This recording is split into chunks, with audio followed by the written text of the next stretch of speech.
Előadásom utolsó részeként hadd térjek rá a Robin Hood mítoszra. Az a mítosz, hogy a kormány a szegényeket a gazdagok rovására segíti. Ez egy mítosz.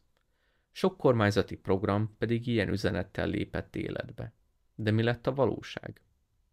A valóságot a Journal of Law and Economics nevű tudományos folyóiratban megjelent cikkben írta le George Stigler kollégám, Director's Law címmel.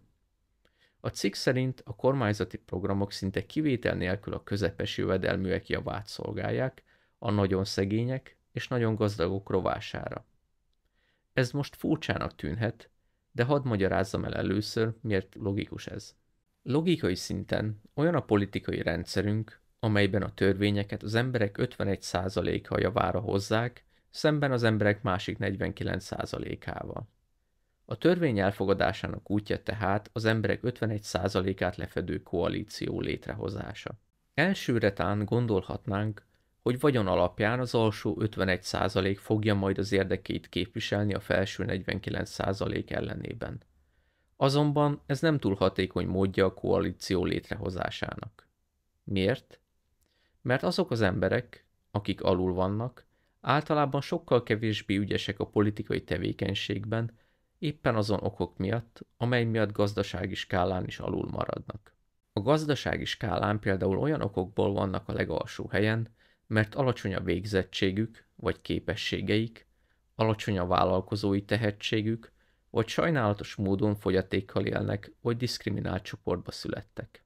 De ugyanezek a jellemzők eredményeznek egy viszonylag kevésbé hatékony politikai érvényesülést is. Kik a leghatékonyabb emberek a politikai tevékenységben? Mi, a középosztálybeliek.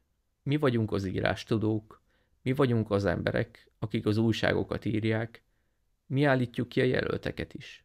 Nos, kérdezhetnénk, hogy miért nem felülről jön a koalíció egészen 51%-ig.